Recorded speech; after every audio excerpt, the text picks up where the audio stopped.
Carl, a fairly low-scoring game, that one. Very strange, to be quite honest. When we came here and looking at ground stats and having played here in the past, quick scoring outfield and a really hard bouncy pitch, we thought there was going to be a lot more runs today. So didn't really expect 17, 18 wickets there. I was going to say 2 years ago, it was Hampshire's highest list day score ever, just under 400. It was hot then. Yep. So what was the difference today? I think this pitch definitely had a little bit more bounce in it, and I think both sides bowled incredibly well, and maybe just didn't quite bat as well as they could have in both.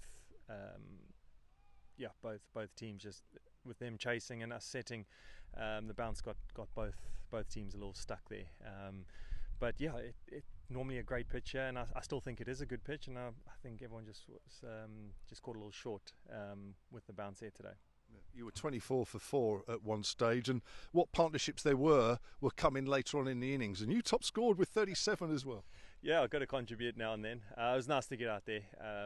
Pity we didn't get off to a great start. As I said, they bowled well up there with the new ball, as did we. So a game for the bowlers, which I don't think we expected. But yeah, well below par. Unfortunately, at the end of the day, it was probably a 250, 260 wicket. I think would have been a fair reflection, and then it would have been a good chase and a good game.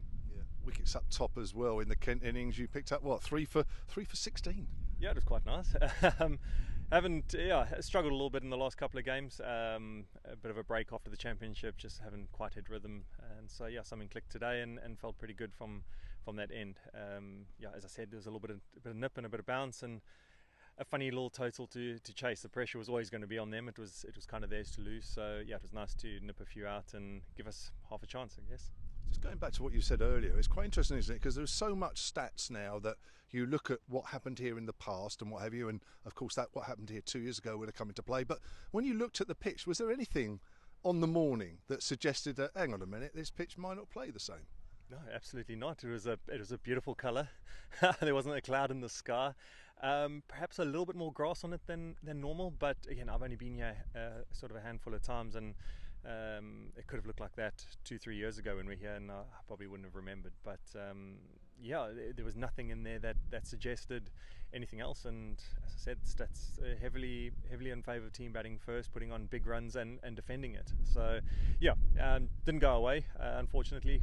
But we've had a good start to this campaign, and a couple more games coming up in the next week. So we're playing good cricket. It was just not our day today.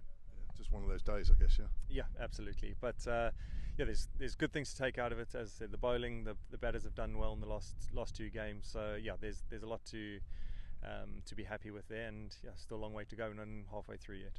2 more home games to come, and then there's 3 away games. So does that sort of come into your thinking? Home games, important home games?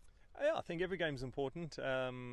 We've seen the toss has been quite important at our ground. We've been on the back end of it both times, so it'll be interesting to see what pitch we get there over the weekend. It's getting to that stage of the season where we have to use pitches with so much cricket going on. So it's going to be interesting, and it's always nice to have your home ground advantage. But home or away, it's not going to really matter. We're going to have to play some good cricket still.